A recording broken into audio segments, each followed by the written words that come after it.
Hello. What's going on? Okay. Good morning, any newcomers. I'm Robert Beatty. I'm coming to you from a cute little house in my back area of the Portland Insight Meditation community. My mood is rather energized right now after dancing for a little while. So we've come together to practice meditation, to practice being alive, and to do so in the ancient tradition of the Buddha. So please let us, let's just go to the refuges. Yes.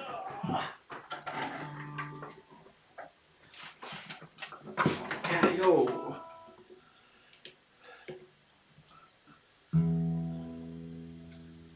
Never letting a chance go by to remind ourselves of what's really important.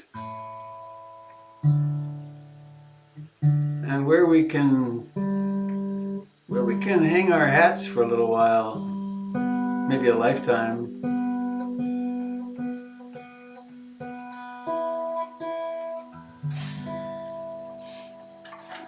Taking refuge in the Buddha, the Dharma, and the Sangha.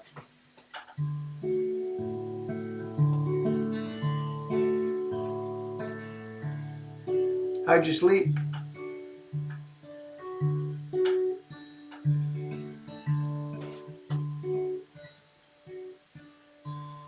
One of the promises with a metta meditation is that one sleeps well.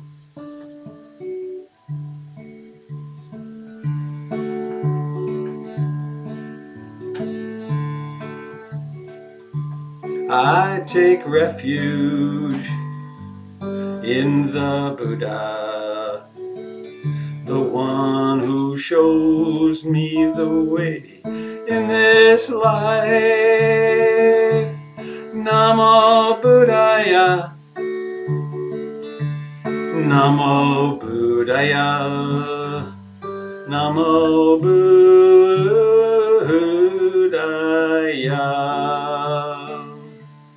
I take refuge in the Dharma, the way of understanding and love.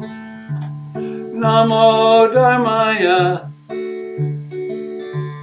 Namo Dharmaya, Namo Dharmaya.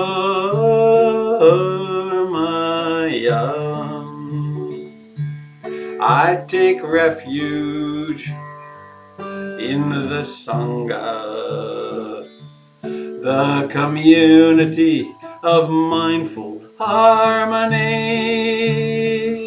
Namo Sangaya, Namo Sangaya, Namo Sangaya.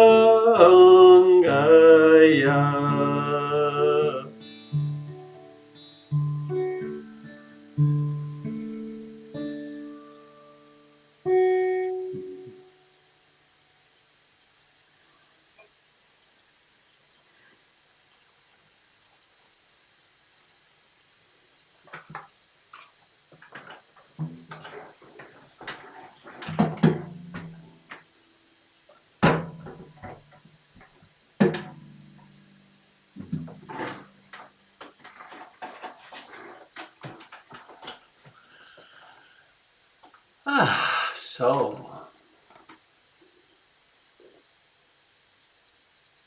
let's sit.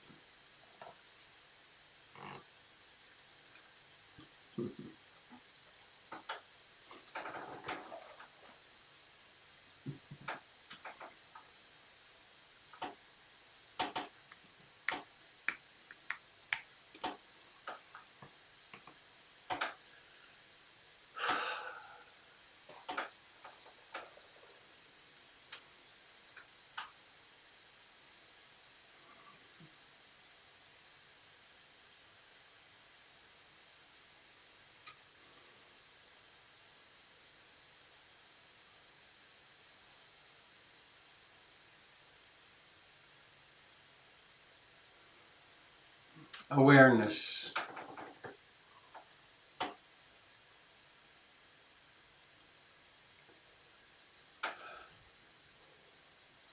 What a mysterious phenomenon.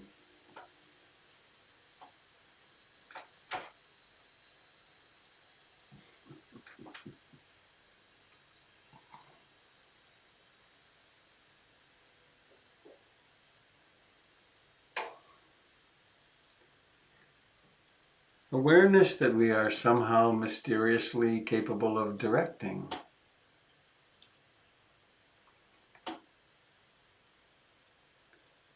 So let's notice where the body touches the chair or the cushion, the floor.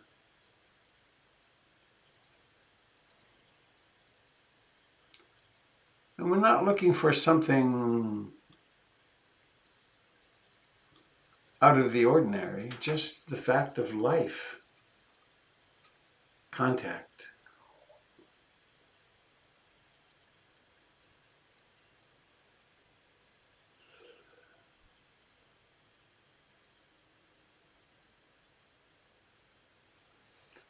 Also the fact of breathing in and breathing out.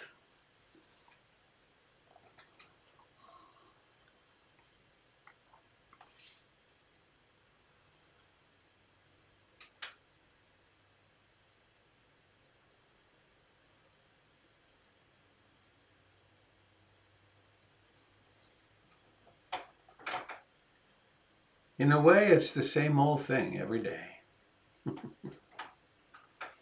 Comforting, though, to know that breathing is happening.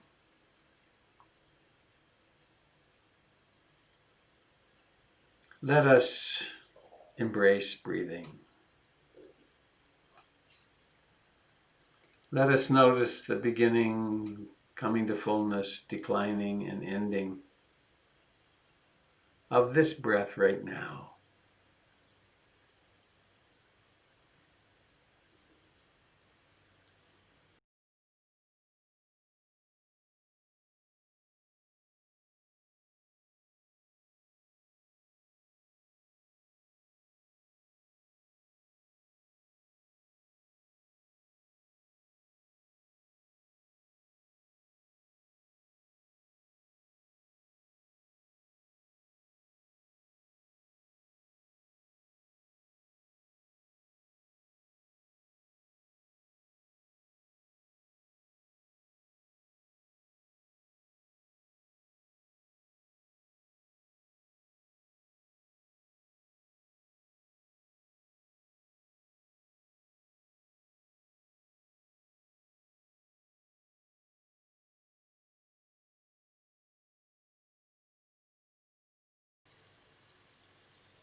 there is no predicting what state we will find ourselves in when we wake up in the morning.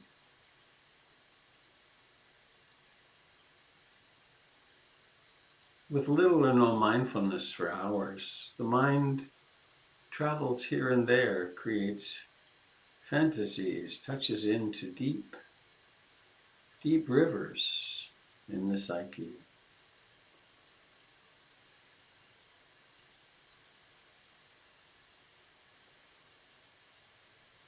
It's one of the reasons that sitting in the morning before going about our daily activities is so useful.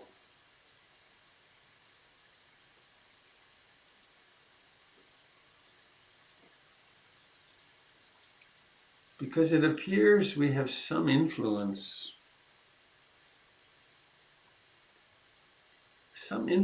over what mental states, what thoughts, what emotions we support and encourage, and which ones we allow to fade out.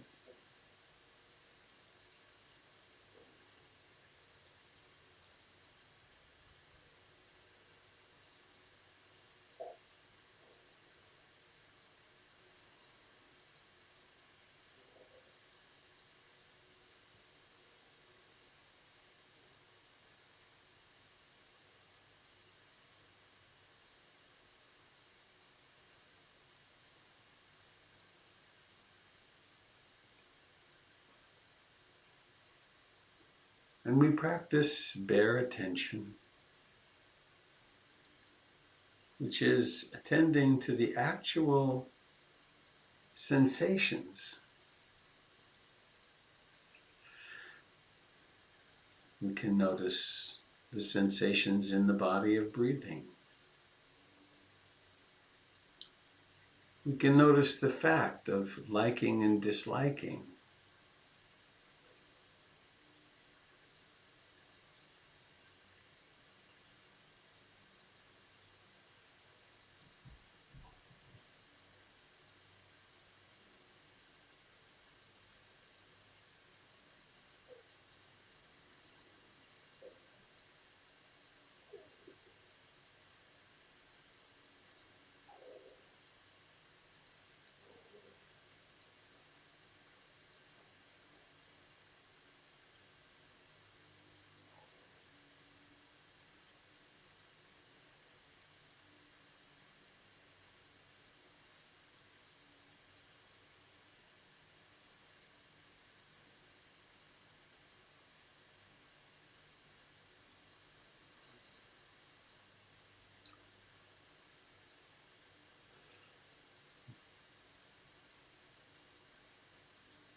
Is this a mind this morning which is tending toward quiet? Maybe silence. Or maybe it's busy. Maybe there's something you need to do later in the day that the mind is rehearsing for, worrying about, fearing, or excited.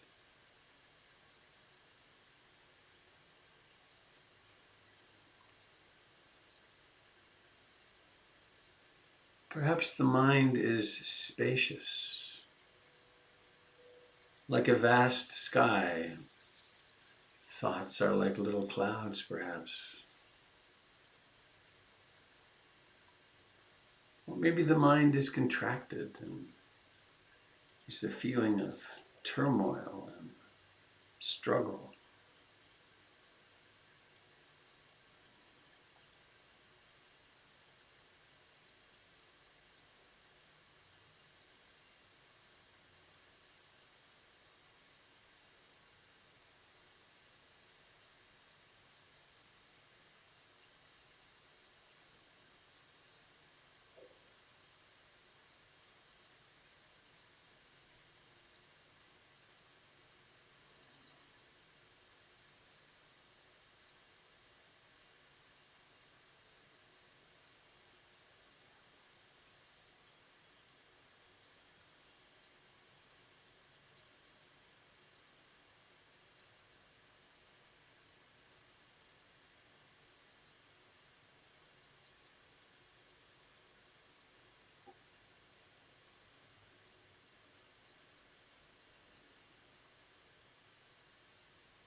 let us lovingly let all the struggle, so natural in our lives, let it all go out of our meditation time.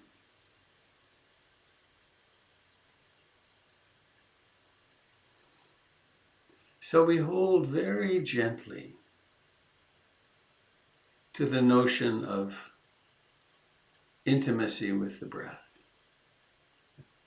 It's a wonderful direction or talisman.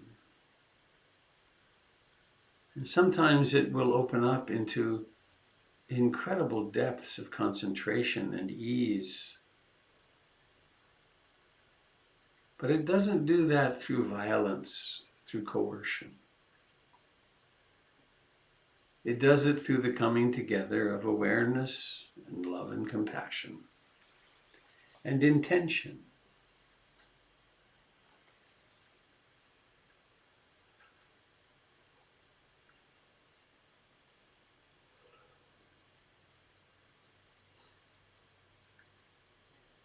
Acknowledging that the mind wanders.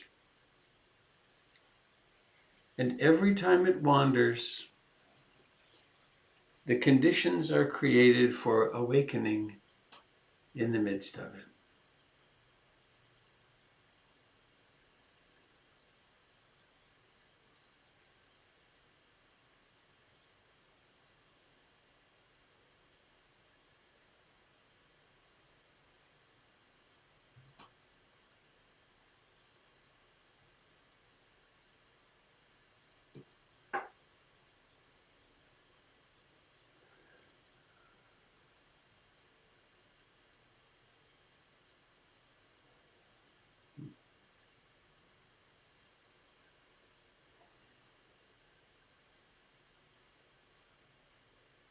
And this quality of loving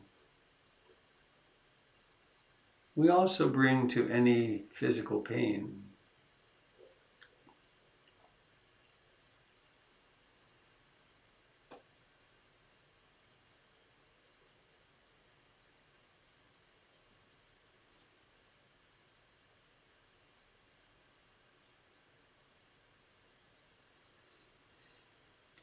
If some pain or some itch, some discomfort is strong enough to, quote, distract you from breathing, notice it a time or two and return to the breath. But if it persists, then we bow to the breath and take as a secondary training object whatever pain or discomfort is happening. The same is true with the 5 hindrances. So we're not at war with anything. We're not trying to get rid of. We're trying to open into, be present with.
allowing both body and mind to rest,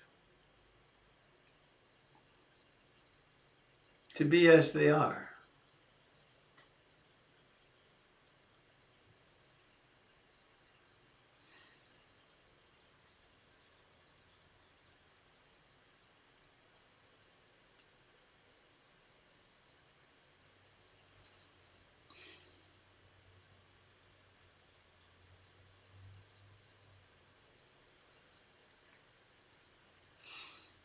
And this practice we're doing now, this vipassana, insight meditation,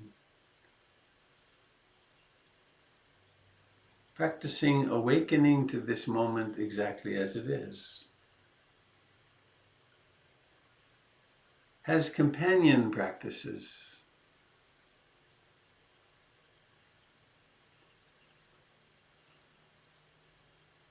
Ultimately, they're all the same, but we can use them skillfully at times. What the Buddha observed and taught, and we can check to see if it's true, is that when we live our way through the greed, hatred, and ignorance,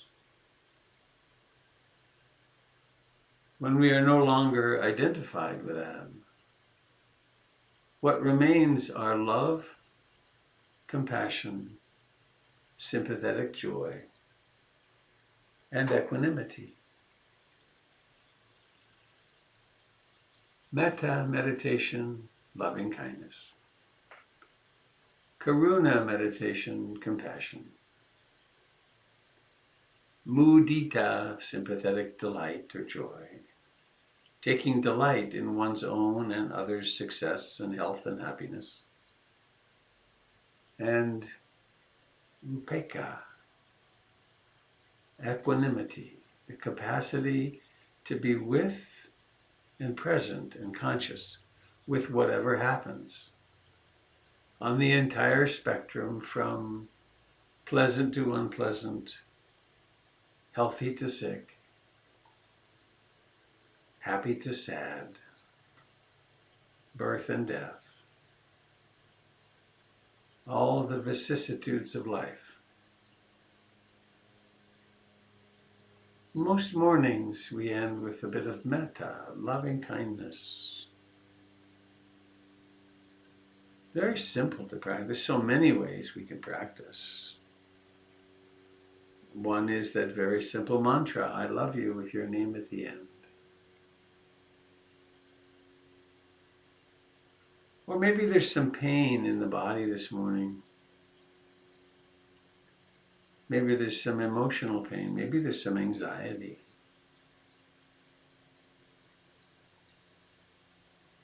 Whenever I'm hurting, no matter how I'm hurting, I aspire to hold myself in sweet compassion.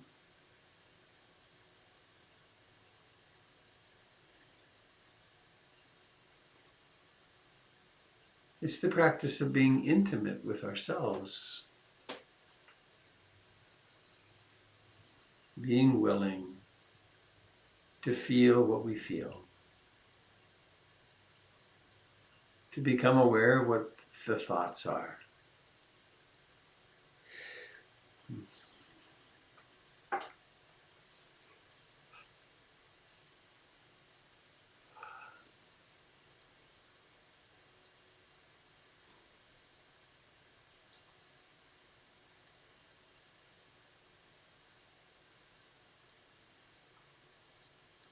So what are the words, the wishes that you long to hear? Fill yourself with them.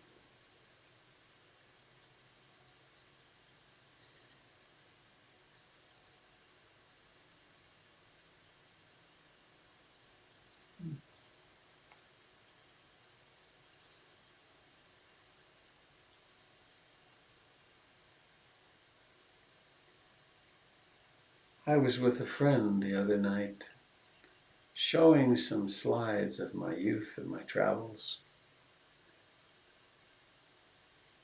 And there was the 22-year-old Robert.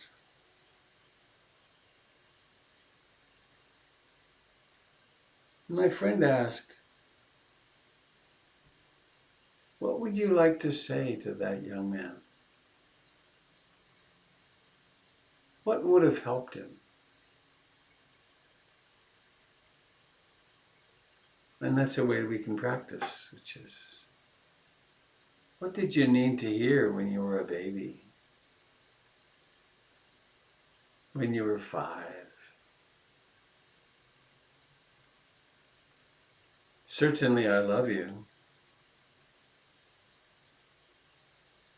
Maybe I'm so glad you were born. I'll always take care of you.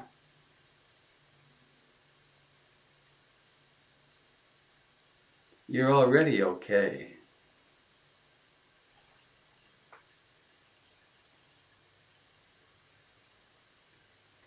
You are my beloved.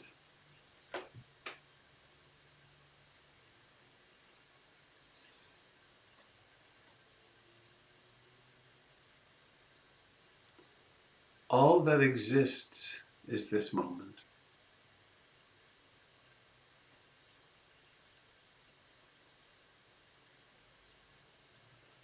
The past is a class of thoughts.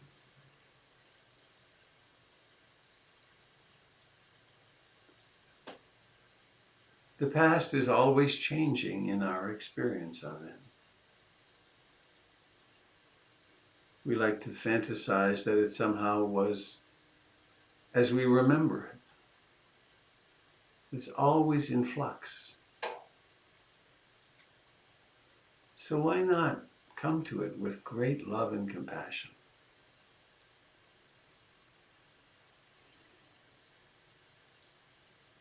The beliefs about yourself and about the world,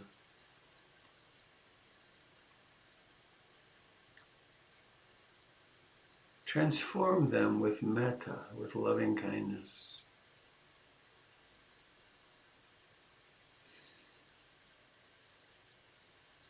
May my life become one great sigh of gratitude.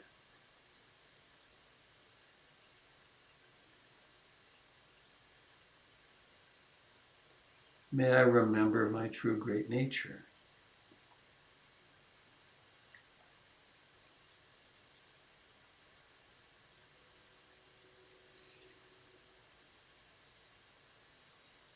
Feel that place in yourself that longs to be loved and loving, and nourish it.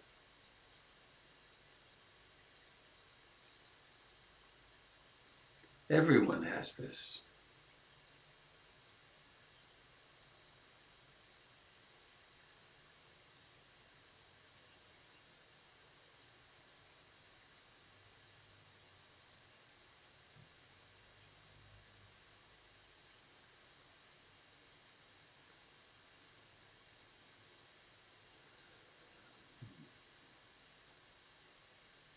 And please now let us become aware of the whole body in its mysterious aliveness, from the toes to the legs, to the pelvis and the torso,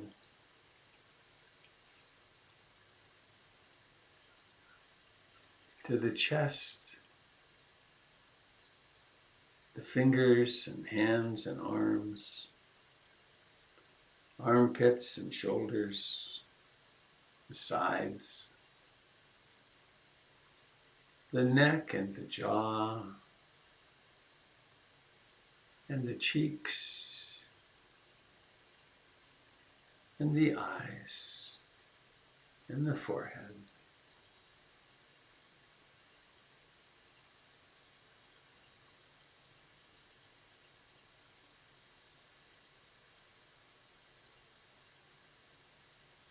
And then let us notice the intention that's required to open the eyes.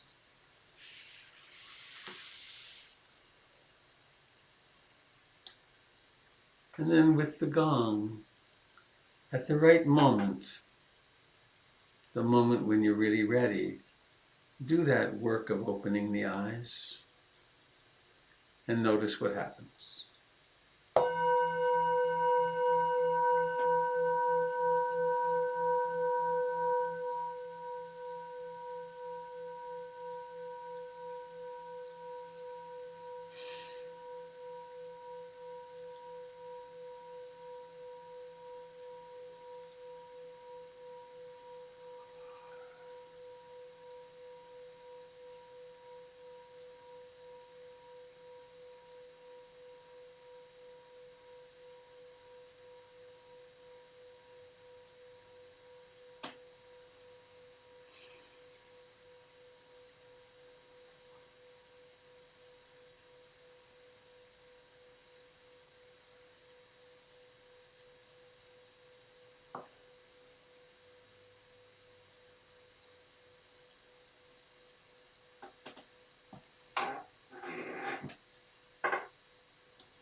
Well,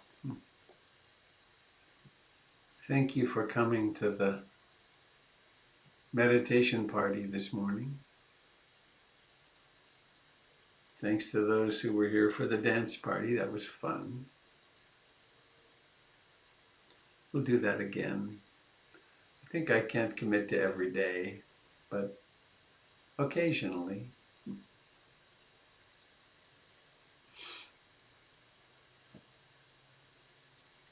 The BBN dance team. That's funny.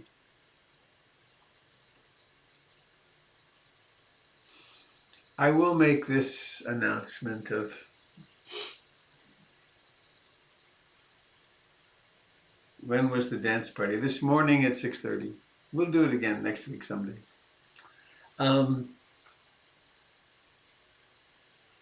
It's the invitation to practice generosity, to find that place in yourself that takes delight in giving.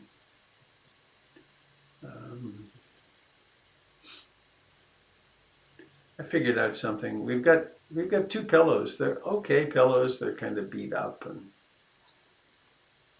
nobody wants them. You can't give them to Goodwill. Just occurred to me today. I often have stuff in my car that I can drop off at one of those encampments with people who have nothing. And they always love, and anytime I stop and offer anything. So we found a home for the pillows. I thought, I know where they'll go today. And PIMC is first a thank you to those of you that are being so generous already to the center, that we're really keeping going quite fine through this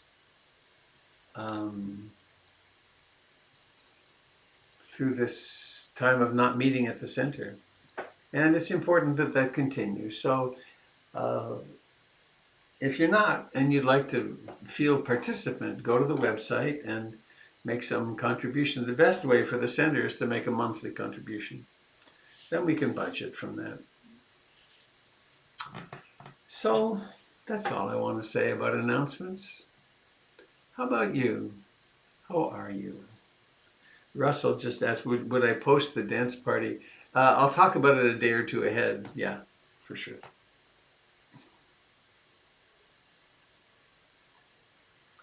So what's up with you folks? What are you discovering? Got any anxiety about the next week and the election? Does it cross your mind? Whew, Wild, isn't it?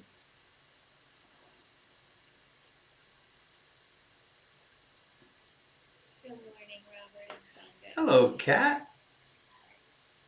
I had a really lovely and interesting experience during my meditation today.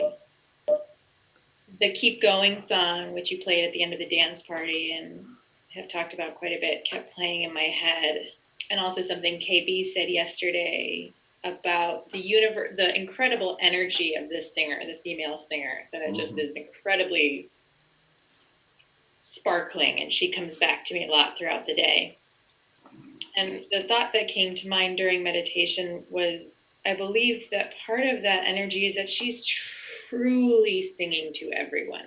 Like, I believe that she is also singing to the orange one. And that is what is so transcendental about her piece, is that she is singing to these people, even the people who disagree with her. And I have looked her up because I'm a curious little research person, and she aligns politically with me in every way. And still, I believe she is singing to the people that I would name and label the enemy. And so I wanted to tap into that a bit this morning to see if I could access some of that energy and meditate with and for two people who are in the government, who are of the white male persuasion, and I won't name them in particular because there's no reason to, but who I fundamentally disagree with politically. And I tried to meditate with their inner children, and I couldn't even do that because it still looked like them. So I kept thinking of this sort of, when you talk about the campfire of the Sangha, or the Dharma rather, and sitting around a campfire, and I kept walking away from the campfire mentally every time I pictured them. So I finally got to picturing the blue flame of life that is inside them, that is still within those people, and meditating for a while, like at least a whole minute, with the blue flame of those people with really deep love and compassion. And it was really freeing for me.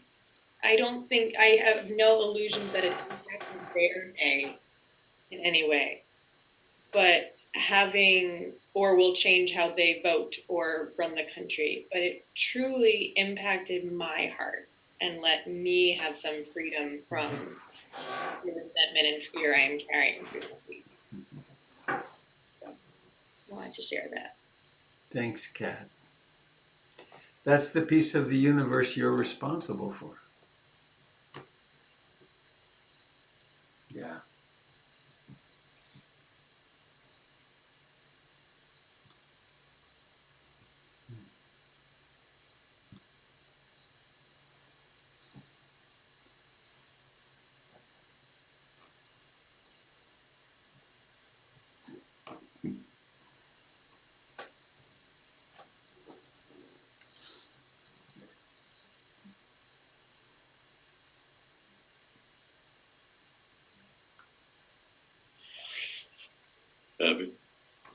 Tim.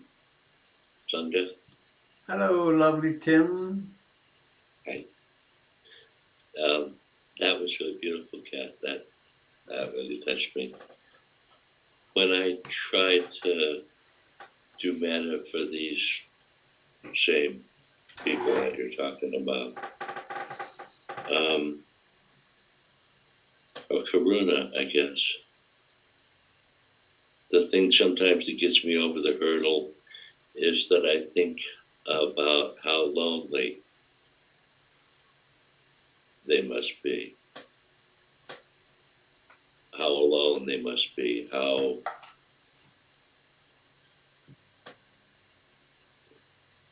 without friendship, trust that we have as normal, emotionally healthy people. We have people that are our friends. We have people that we trust, that trust us. And I don't believe they do. And that it's real easy for that to slip into pity. And I guess that's better than nothing, but I sometimes find it possible to go through there to compassion for them. Sometimes on a good day.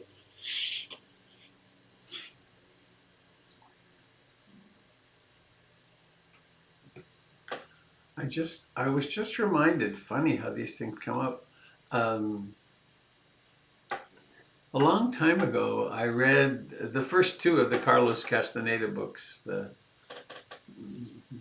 Don Juan, the Yaqui Shaman. They got too far out there after that to interest me. But there was a powerful scene that I was reminded of the first time in 40 years just now, that Carlos and Don Juan were in the marketplace. And Carlos made some comment about that implied he felt better. He felt like he was better than the people in the marketplace somehow. And Don Juan turned on him with a lot of energy and said, "Carlos, everyone here is going to die, including you. No one's getting ahead of anybody." And it was like, good grief. How true. We're all actors on this brief stage.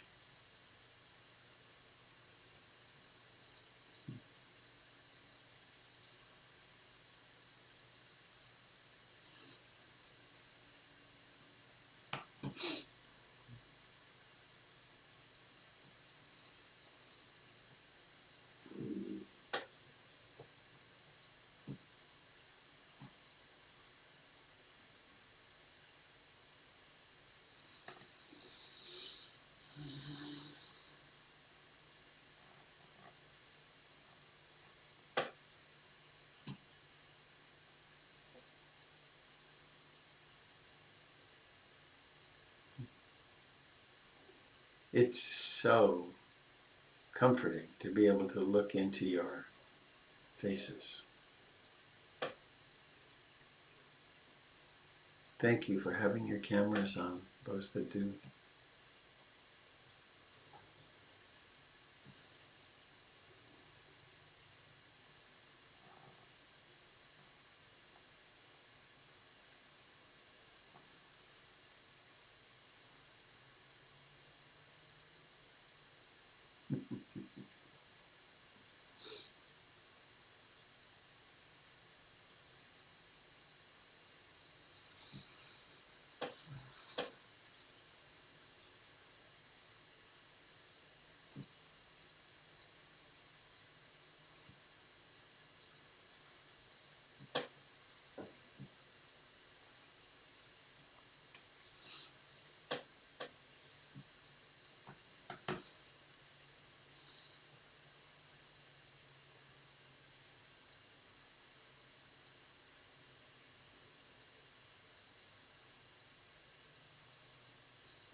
Robert, it's Valerie. Hello, Valerie. Hello, Robert. I just wanted to thank you for offering that movement dance session this morning. I'm not a morning person, and I popped out of bed because I was so excited to join you in dancing again. And it felt really wonderful, and then the tears just started flowing and hasn't really been able to stop since. And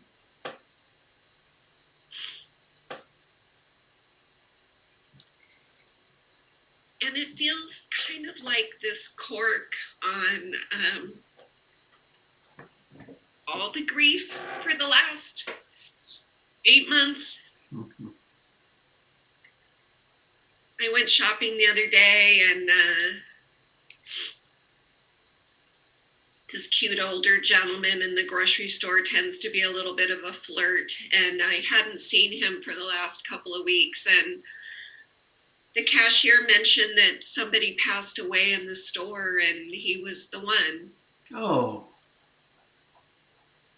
And grieving the months of missing dancing, and I'll occasionally do a Zoom dance, but it's not the same because it's usually trying to learn steps or trying to get exercise. And this morning it was just about connecting with all of you. Mm.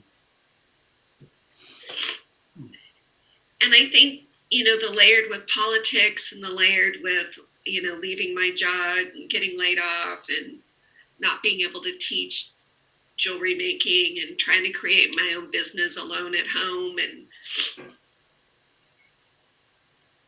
usually hiding out first thing in the morning because my hair is crazy and I'm in my row. But today felt different. It just felt special. So I wanted to thank you for that.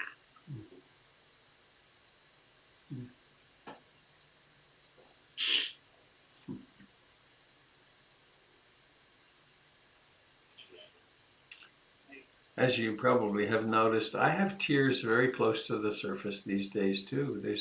It just seems like something of such magnitude is happening. And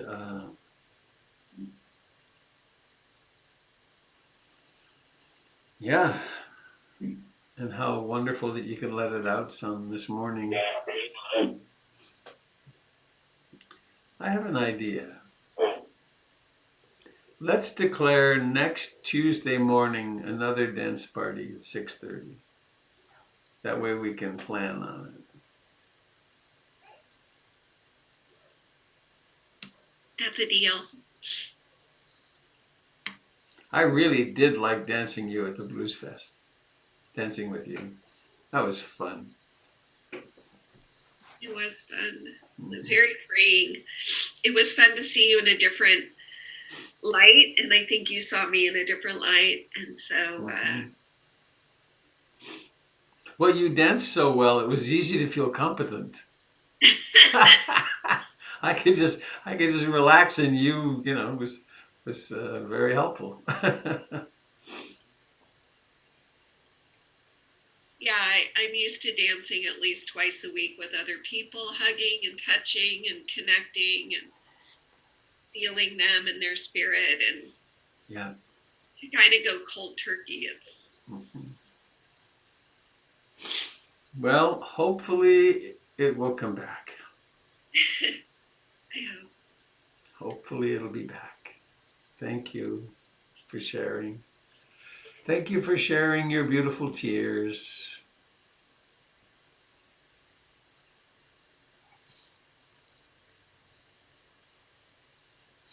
Hey, Robert. It's Russell. Hello, Russell. Yeah, I think I didn't make my question very clear. What I was trying to ask is, will you post this morning's dance party so those of us who didn't make it might move to it, to the sound, to the music? Oh. I don't know if it's easy or hard, or if you didn't record it, maybe. Oh, I certainly didn't record it. Oh, No. okay. No. Okay.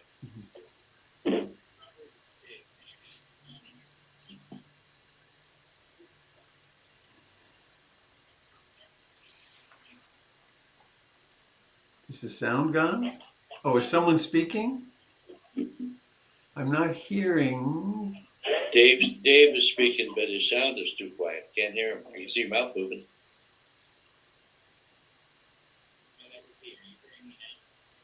It's because you're so far away.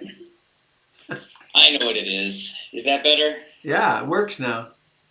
Yeah, I had my Bluetooth speaker for the dance party this morning, and it's much better on the computer. Your those dance mornings on your retreat were really special for me, and I'm so grateful you did this morning. I don't know if it's how convenient it is if you still have it available. Once upon a time, you sent out the playlists of. Yeah, I have those. you could post them on your blog or something, because I could do this every morning, and there's no reason to ask you to. I hate. I mean, it's so much. But I could sit down with Spotify, compile a playlist. Now your tastes are eclectic, and they're. I don't know if there's a way to get them, but that would. I'll try to put them on my blog. I can't do it this morning, but I'll try to do that. I know where the playlists exist Okay. on my computer. I think I do. I should That would say be I know where they existed, and they're probably still there. Yeah, because that boy, to do that every morning would be wonderful. Thank you.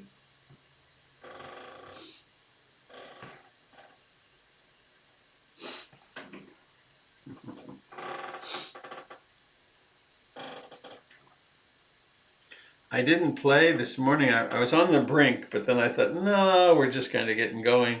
That when I dance myself in the morning, I almost always play the Milky Way Home, which is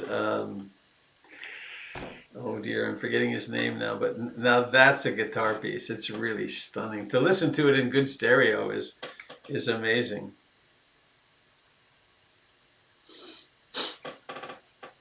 What's his name? Oh well, escaping me.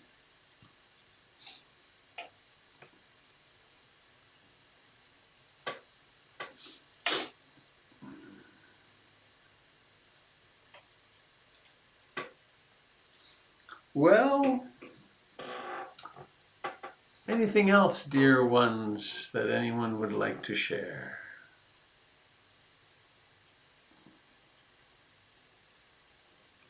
That's Sonny Landreth by any chance? Yes. He can play the guitar, boy. It's actually a duet. The two guitars are just swirling in sound space. It's really, I highly encourage you to try it out.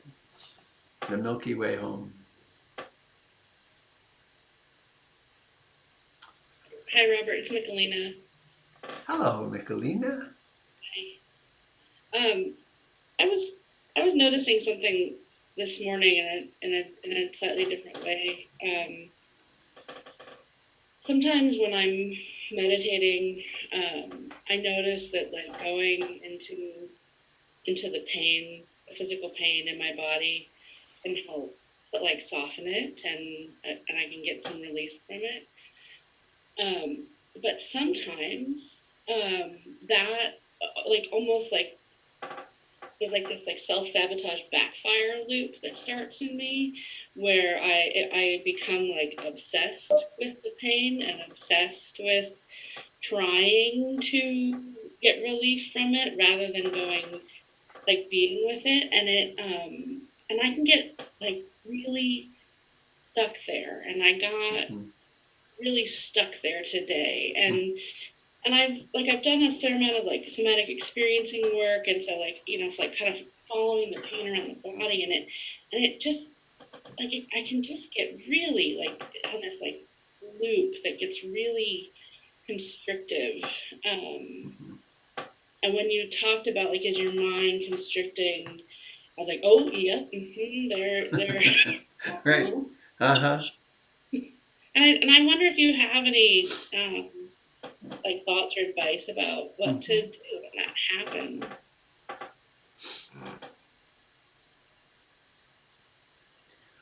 When we're turning toward a difficult object, a chronic pain object particularly, that you've worked with for years, commonly,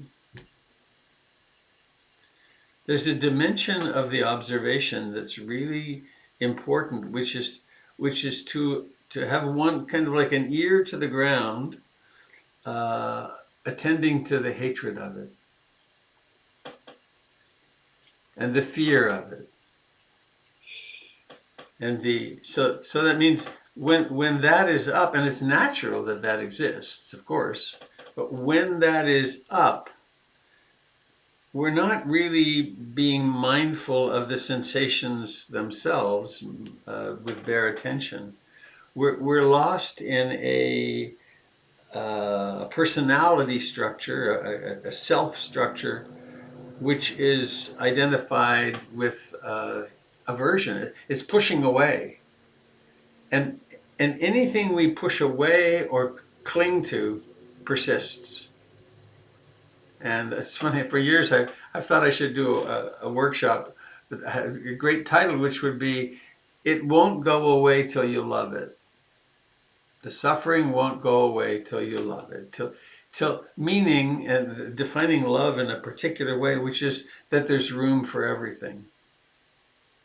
So there's room for the little girl inside who is frightened and angry and hurt and hopeless and despairing and all that stuff, the stuff you've done in your somatic experiencing work that you've touched, that we hold space for that, as well as for and also the longing for relief. That's another way, that's a form of that aversion. And so, but all of that can be illuminated with mindfulness. And then the more we illuminate, the more it's free to move. Now, another option, if you get caught in some spiral like that, you could change the track, move to the breath, move to a loving kindness mantra. May I be happy, may all beings be happy, may I be happy, may all beings be happy. And do that with some vigor and basically suppress awareness of the pain. Chain, the old needle, the records. Lift the needle and put it somewhere else, and that's a developable skill. And we can, many of us do that with it's called spiritual bypassing. That we learn how to not. We learn how to repress completely out of consciousness what's happening from earlier in our life, the trauma in our lives, and the fear of the moment and so on. And if it's being done unconsciously, it's not much help. But it's a skill to have to do it consciously, which is right now, this is the wrong place. I'm just thinking, I had a more than contentious divorce a long time ago, 20 some years ago, with a partner in the dance who was very aggressive, and we had mediations, and we had negotiation sessions around the children. We actually had a custody battle. It was so wild, but I would sit in my car before going into these evaluations, and I would actually have fairly lengthy discussions with little Bobby that, this building I'm going to go into is not a good place for you. And I'll be out in an hour or so. This kind of sound maybe psychotic or something, but I'll be out in an hour or so, and we'll go do something fun, because I'm going to battle. And battle isn't the right place for my vulnerable little kid. What was needed there was the warrior and the Buddha and as much compassion as I could summon up. But it was a time to suppress the vulnerable little kid. And another thing you might do, if you're using a mantra, also use beads. Do you have a mala? Yeah, somewhere. Yeah. So dig it out when you want to change the track. If you do breathing in, breathing out, may I be happy, may all beings be happy, or any mantra that would suit you, and then at the end of each repetition, bead. You're using a whole other regions of the brain. You're synchronizing everything, and it's really useful for suppression. On occasion, it's not common, but on occasion, I did this some during my hospitalization with my brain surgery. I reverted, and I feel teary as I think of it, I reverted to a very deep mantra in me, which was, Hail Mary, full of grace, the Lord is with thee. Blessed art thou among women, and blessed is the fruit of thy womb, Jesus. I did that tens of thousands of times as a little boy. And that's very comforting to a part of myself. So it's okay to take a break when you need it and go for comfort, go for ease, go for concentration, go for bliss. Thank you. That's really helpful because I've been like so like attuned to and sensitive to and like having like aversion to spiritual bypassing. It's something that like drives me up the wall, and I think because I've like seen how it has harmed me in the past, and what you're saying about like being like conscious suppression versus unconscious suppression is that's really, really helpful. If we're going to go deep in our meditation, it's a crucial skill, because sometimes more will open up than the poor little fragile ego can handle. And that's it. It's all right. Okay, got it. Change the track. Thank you very much. I'll be back tomorrow, maybe. Okay. And it can be like for anything that is just overwhelming. Exactly. Yeah. And Yeah. anytime I'm stuck on a loop. Yep. It's Thank like around the political stuff now. Yeah. I titrate my dose of news, though there's so much of it right now. But in my meditation, I'm pretty vigorous about saying nope, no, go sit, no, because I can get into papancha loops, mental proliferation loops, and it serves no purpose. And it can, and there's like predictable places. Exactly. Yeah. Yeah. Okay. Thank you so much. Robert, it's Dave again. I was in Mary Stankovich's retreat this last weekend, and she talked about the paramis, and it was very interesting. And one thing really helped when she talked about patience, and that resonated for me, and out of something that Nicolina said, which I get in these ever tightening loops of thinking and hating, that I start to hate that I'm hating, and hating that I'm hating that I'm hating, and there's so many things that I'm hating I can't attend to them all. And part of it is driven by my intense desire to be better, to get better, or to not suffer so much and do the right thing. And I see myself doing that, and it tightens. And what has helped me so much in the last 4 days is just to, almost as a mantra, loving kindness and brief patience. And as it eases my pushing, it allows me to give myself time, has a dose of compassion, and it's like looking at the 7 enlightenment factors from a 90-degree angle. It's the same thing, but from a different perspective. And just that mantra of patience has really helped me get through the last many days. I don't know if that helps, but it was a real insight for me. Thanks, David. Well, anybody else? I have to go fairly soon myself.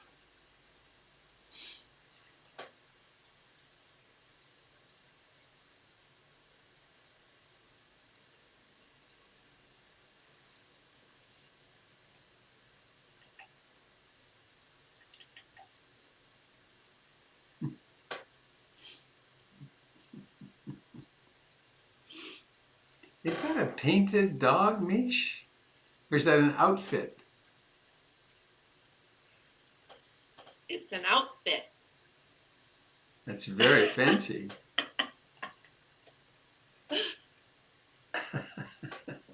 She wants the spotlight. Here, hang on. We'll get the spotlight for him. Hang on. Wait a minute. Here we go. Add spotlight. Oh.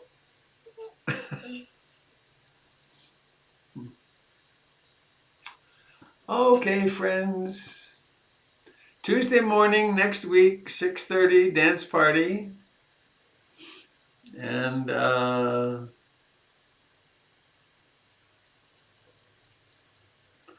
thanks for coming today. It's really great what we've developed here, isn't it? It's a good thing. Well, let's go out on a song. Please unmute yourself if you wish. The great May All Beings Be Happy mantra. It's a translation of Bhavatu Sabe Mangalam, which means actually, may all beings receive all blessings.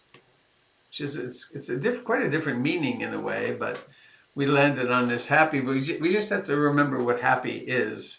It's not just the mood. It's not an ebullient mood only. It's really blessed with equanimity and love and compassion. Wisdom. So, here we go. May all beings be happy.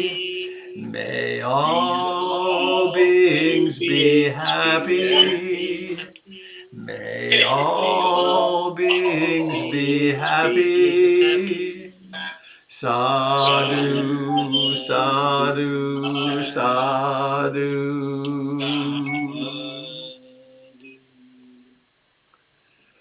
Goodbye, dear friends. Have a lovely COVID-protected day. Bye, everyone. Well, thank you. Hi all. Bye. Thank you. Thank you. Bye-bye. Bye-bye. Thank you to the dancers. Bye, dance partners.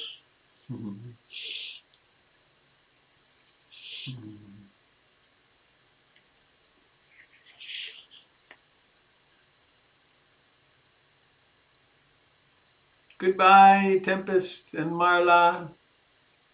Have a lovely day. Thanks for being so regular and gracing my life.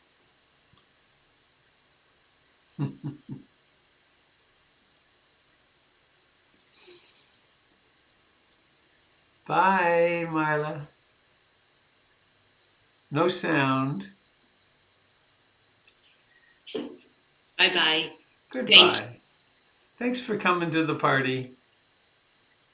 It's a good thing. I'm gonna make it next Tuesday. I was good. gone. The dance party too. Great. Okay. Yay. Bye-bye. Okay. Goodbye, friends on YouTube. I'm remembering today. Ha ha. Saves a lot of hassle. Take care.